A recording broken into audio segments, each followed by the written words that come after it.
kick this off. We're going to be talking about Taming BI sprawl with DBT and how Element Biosciences, we've gone from 0 to 600 models in the last year and a half. My name is Matt Haas. I oversee a team of systems, CRM, ERP, our Snowflake, BI that sits on top of it, as well as Diego's in the audience with me. And together we've done our best to modernize data at Element Biosciences. Just a quick one you guys were taken just before this survey of who's here, everyone remote, or everyone that's here present. How large is the company? This just helps me just gauge a little bit who we're looking with. That middle layer, that 50 to 500, that's where I tend to focus a lot of times. That's my sweet spot.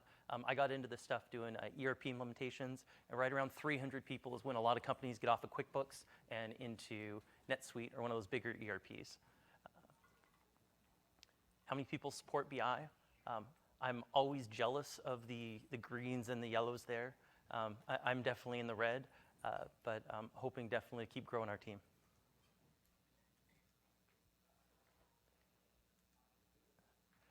And this is the one that's most interesting to me, because this is really where I'm going to kind of focus this talk. And it's about everyone who's in the reds and the oranges and getting them into the greens. So I think a lot of, as you go through this data maturity pathway, it's become remarkably easy to get the data into a data warehouse. But there's always that missing piece. You've got the data there. How do you become data-driven? How do you get from having data to making decisions based on data? And so really going to focus on trying to get, how do you get those reds and those yellows and get those into being that agreed on definitions and BI driving the company. Cool.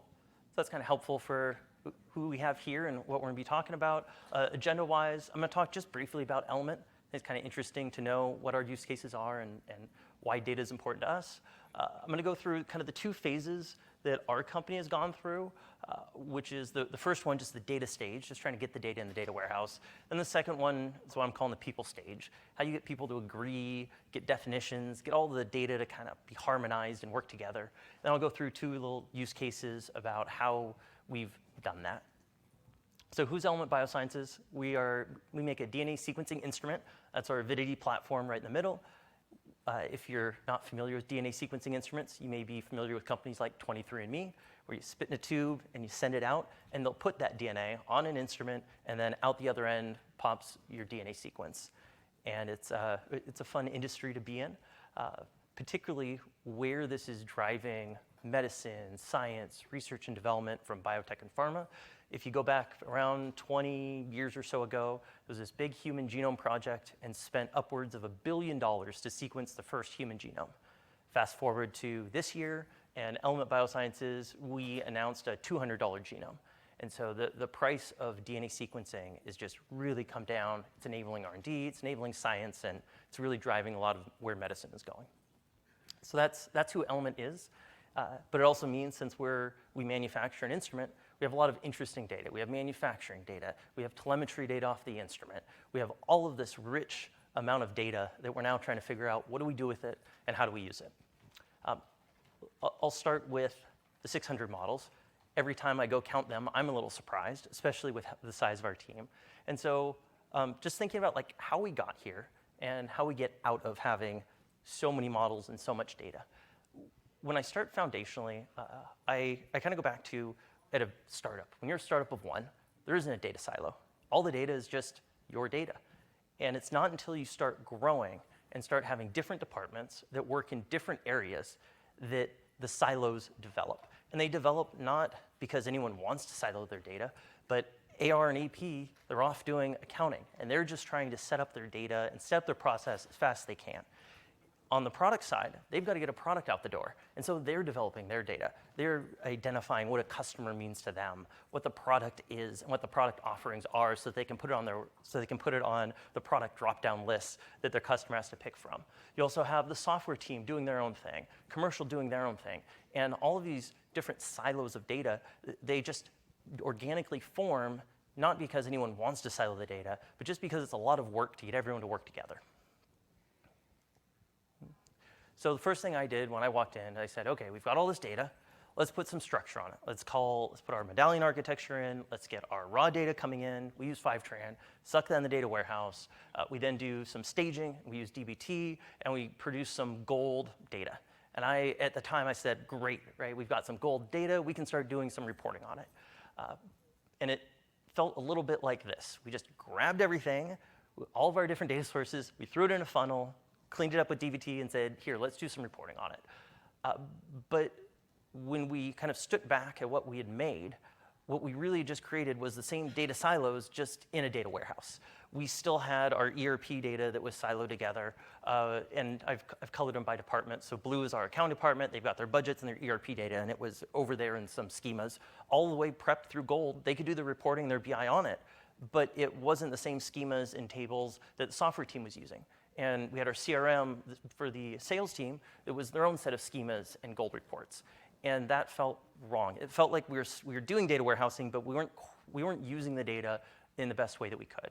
And so that's where I would say kind of the data stage of the company. We got it in there, we've prepped it, we've done all of our dbt modeling, and we're doing some BI reporting on it, but I didn't feel like we were driven as a company data because we were lacking that unifying kind of data thread that was able to tie the company together. So we loaded all the data warehouse, but we were still just working in these silos. That really led me to the next question is, how do we become data-driven? How do we get out of these silos and get the same data to feed through the company? If you know these guys, I felt a lot like this, that we centralized the data. That's what everyone told me I was supposed to do. But we had to do something else to then become data-driven. Thinking about a lot of different strategies, a lot of different terms to try to go through the stages that a company goes through data maturity. The ones I've settled on is the data stage we talked about, which you stand up your tools, you load your data, you get it all in there. The next one you go to is a people stage, when you have to get departments to align on what terms mean. And the more I do this, the more I realize that people is the hard part. It's not the data. The data is the data. It's getting people to agree on what terms mean, on how the data can be blended together, on the definitions, because that's what's going to set you up to then do the governance stage and eventually have everything be driven for your BI and analytics. So I'm going to start with conforming commercial data, because that was one of the first ones I bit off. And when you have good conformed sales, when you have good data, which is conformed, when all the different departments agree on what it means, that data becomes really powerful. To be able to segment the commercial data the same as the software data and segment it with the AR data. When you don't have conformed data, you just get a mess and different people reporting different numbers. What that looks like for me, for a good example, is a customer. Has anyone ever tried to define at their company what the customer is? If you go ask your AR person what a customer is, you'll get something that's very focused on who pays them the bill. And if you have a distributor model, then the distributor could be your customer. If you ask someone in finance who your customer is, they very well could answer that it's the person that they want to tell all the investors. They want to put the logo up there, and that's who the customer means to them. If you ask operations, it's going to be who they ship to, because they want to make sure that the ship to customer is correct, who's going to receive that at the shipping docks. Marketing is going to be more to do with their person model. Every person is going to use the word customer, but it means something in all the different contexts. And so how do you try to conform that and get the organization to agree? There we go. I went back to my trusty star schema, and I just put my fact in the middle and stuck my dimensions around the outside. And I really wanted to see how can I get all the different departments to agree on these dimensions. And then I took out the fact, and I said, this is my sales department and all of the different dimensions my sales department is looking at. And I put all the other departments on there, and I'm calling this my people schema, because these are all the different facts and dimensions that everyone at my different departments in my company care about. And if I can get them all to align on these dimensions, then I can get that conformed dimensions that's going to then fuel the simplicity and collapsing down the data throughout the organization. So the one I'm going to look at right now is order reason, which has been what should feel like a simpler exercise. Just why are you ordering something? This comes up because every department is actually interested in tracking different reasons orders are made, whether that's in warranty or out of warranty, if it's the customer's fault, if this is part of a field replacement, if it's we're just shipping it as a demo unit. All these different reasons, and each department has created their own reason. So pulled a bunch of big meetings, we shoved everyone in a room, and he said, let's agree on what our list is going to be. And by doing that, we were able to get to one single list of order reasons. And going through that people schema, doing this with all the dimensions, so we can get all the different departments to agree on just some of these basic terms. What did it look like at the end of this? We ended up getting much more consistent reporting across the departments. We were able to drastically reduce the amount of duplicate data entry, and we were able to get to a single source of data for a lot of our reporting. So it just across the board, it really cleaned up a lot of what we were doing. So use case 2 I want to go through is on our instrument data. So when I first started at Element Biosciences, I saw this telemetry data coming off the instrument, and I got really excited because I like data. There's a lot of data. Millions and millions of events come off these instruments over a 2-day run. And expand that, we've got just in-house, we have 30 of these instruments. So we have billions of rows sitting at the table, and I said, we're going to do some really cool stuff with all that data. So I pulled it into Snowflake, I modeled and prepped the data, and was really excited to have a full kind of stack, get some gold reporting, and I started going around talking about this is our run table, this is what our utilization looks like for our internal fleet, and just it was really exciting. Until someone started saying, well, that's not what my table says. I said, what do you mean that's not what your table says? Because there was a second tech stack that was also looking at the events, and a second department, the software department, that was also doing their own modeling of the data and doing their own reporting. And our numbers didn't align, and it wasn't by a lot. We only probably were misaligned by 1 or 2 runs in any given day, maybe 2%. But 2% was enough noise to cause confusion, to cause disagreements, and all the conversations became not about how do we increase our utilization internally, how do we better drive what we're doing as a company. It became, why are the reports not matching? And it became a big distraction.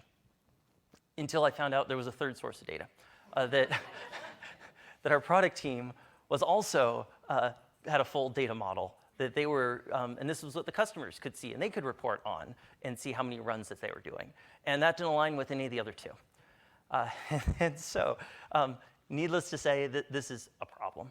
And so, after getting everyone together for a long set of talks, the easiest thing that I was able to do was get rid of mine, because it was in my control. And what we did instead is we just set up Fivetran. We mirrored the database over from the software team, and we said, now we use the softwares. That didn't quite fix the product team. That's 2024 goal. But at least this got rid of one set of data, and we were able to get those 2 reports to match down to the letter because we're now using the same data source. And just so much fell out of that simple decision. Out of there, we were able to get consistent reporting across departments. We reduced a lot of the data entry, the duplicate data entry, and we were able to get down to that single source of data for reporting.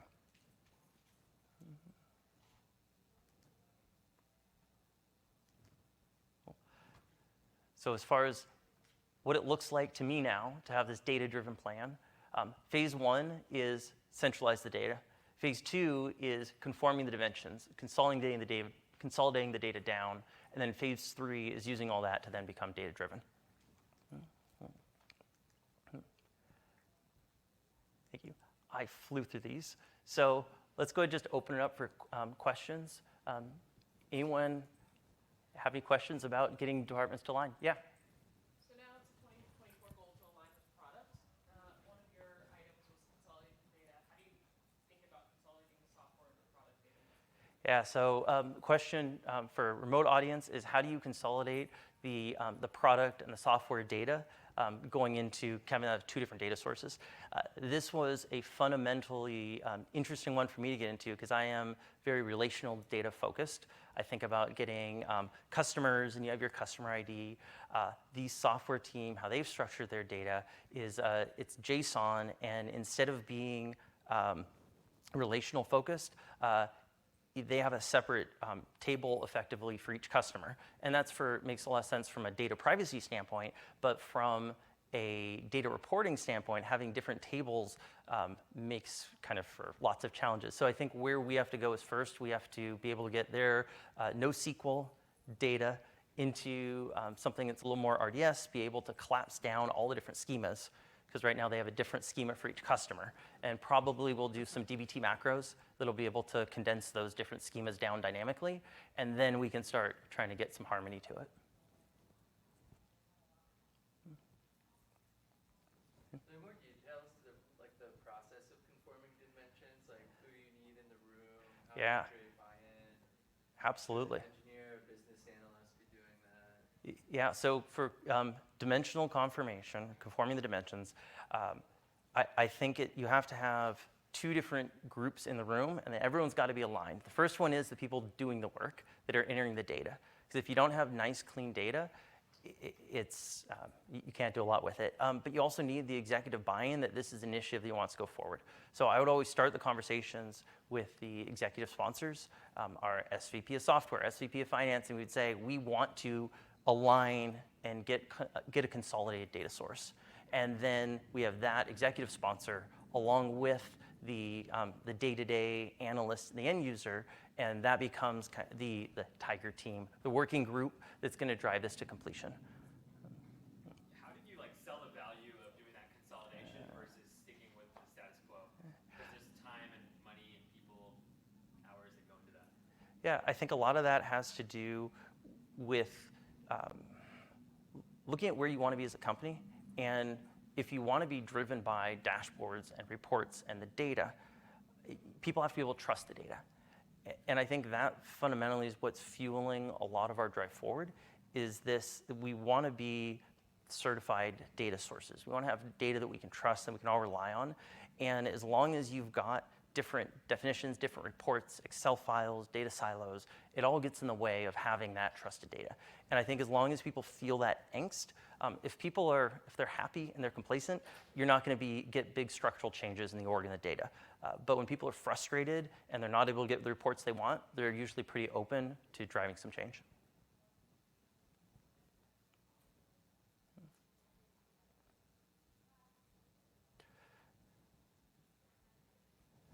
What's your team structure look like?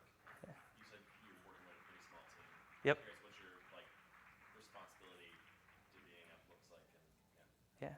So I've got one data engineer, Diego, who's sitting back there, and his job is to maintain and build out Snowflake and take all of the great ideas coming out of Coalesce. Outside of that, I also manage our NetSuite and our Salesforce and our Snowflake. I manage all these different systems, and it's really about 50% onshore, 50% offshore to try to keep it all together. I think a lot of it that we've done this year, and a lot of that has been kind of this people alignment and condensing down the data, is this realization that 900 models, which is what I think we're at now, is a lot of data models. And it's hard to support 900 data models. And so that's where we're actually heading for. Let's see, I think I might have it on here.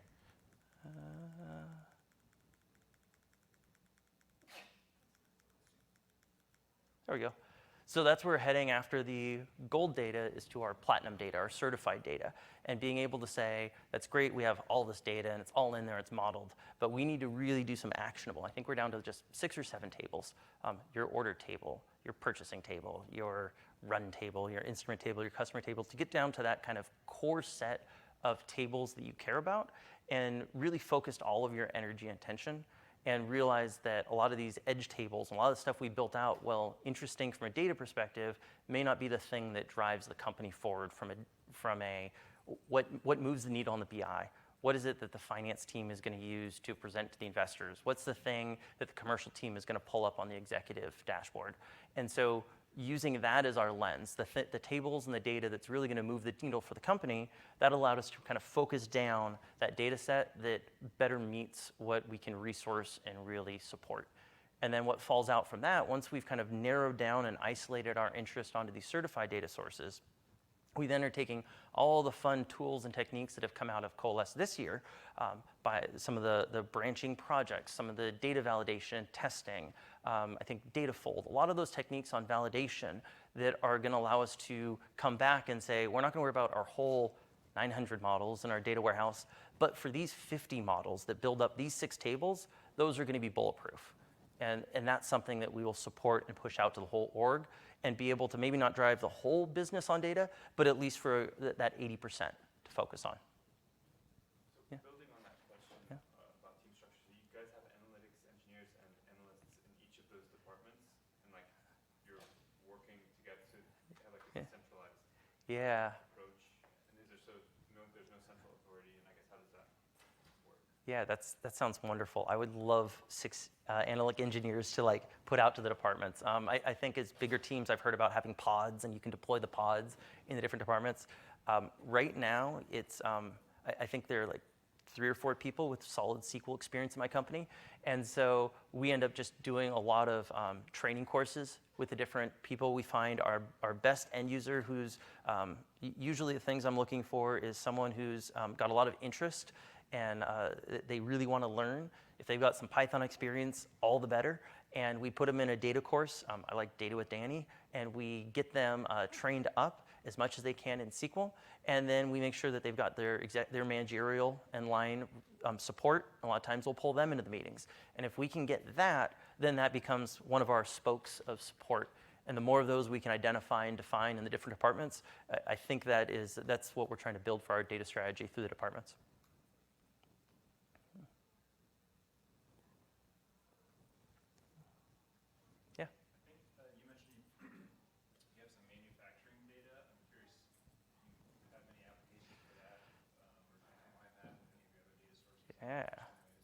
Yeah, so manufacturing data, there's actually just a couple of top level that people tend to care a lot about, which is whether that's the WIP and what components do you currently have in production.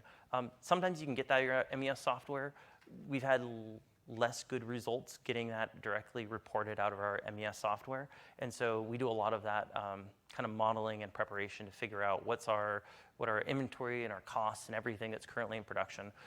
I think the other one that manufacturing tends to care a lot about would be just start to end time for production times and run times. I think that's really easy to get out of our data warehouse because you've got your work order and you've got your start and end for your different routing steps. I think that tends to be what drives a lot of the BI is just how long it takes to make stuff, because that can feed back in for all of your resource planning.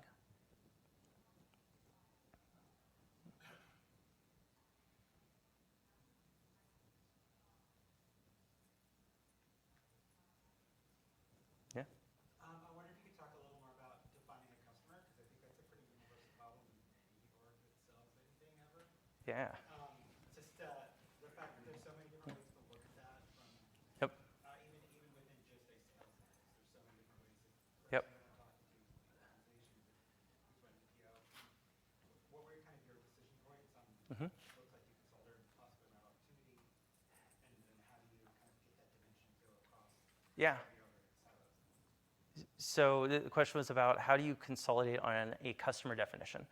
And when we sat down to think about specifically the customer, the driving decision for us when we think about what does this look like in a year, what are we using our Snowflake instance for and the schema build out a year or 2 from now, we want to have an AI engine that can look at the schema and write some of the SQL for us. I think you're seeing that a lot with ThoughtSpot and a lot of these different tools that will do dynamic SQL generation.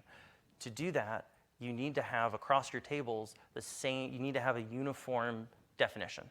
And whether that's a term that shows up on a sales order or a term that shows up on an opportunity table, the term needs to be really clearly defined for what that use case is. And so rather than have one customer term that is used over and over through all the different places, we started breaking that out and being a little more granular in what it means. So for the AR table, we broke out and said that the customer is the end user. We actually even got rid of the term customer. We have an end user, and that would be the person who's actually using the instrument.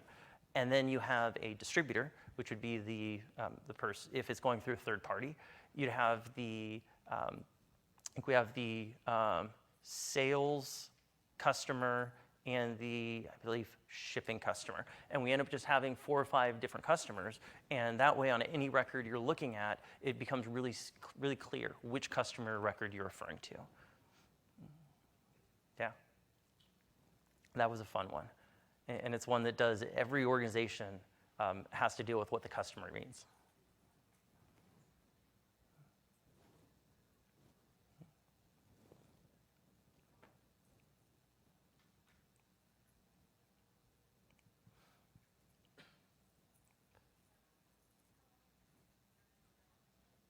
All right. Wrap up a few minutes early. Thanks, you guys.